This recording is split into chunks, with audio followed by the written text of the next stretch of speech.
Kundi la waasi la M23 ambalo wiki iliyopita liliteka mji wa Uvira katika Jamhuri ya Kidemokrasia ya Kongo linasema lilianza kujiondoa na liliahidi kukamilisha hatua hiyo siku ya Alhamisi kufuatia shinikizo kutoka Marekani.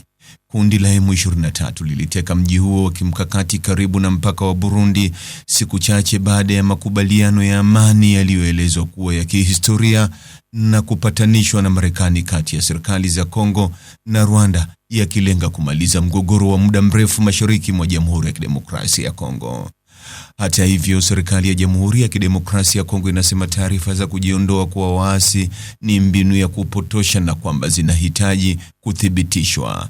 Asubuhi ya Alhamisi, baadhi ya wakazi wa Uvira waliwaambia waandishi wa habari kuwa haikuwa wazi kama kundi la M23 lilikuwa likiondoka, huku baadhi ya marori yao yakiwa bado yakizunguka ndani ya mji.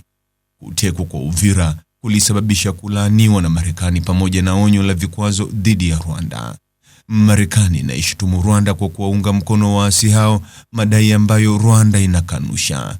Kiongozi wa kundi la M23, Bertrand Bisimwa, alisema Jumatano kuwa hatua ya kujiondoa inaendelea, huku msemaji wao Willy Ngoma akiongeza kuwa hatua hiyo inatekelezwa kwa ajili ya amani.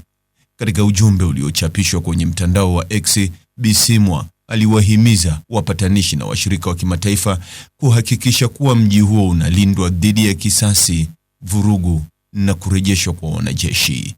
Mtazamaji, ni yapi maoni yako kuhusiana na taarifa hii? Andika maoni yako katika sehemu ya ujumbe hapo chini.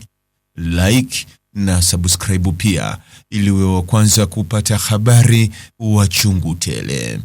Hii ni Focus News. Jina langu ni Deo Kaji Makomba.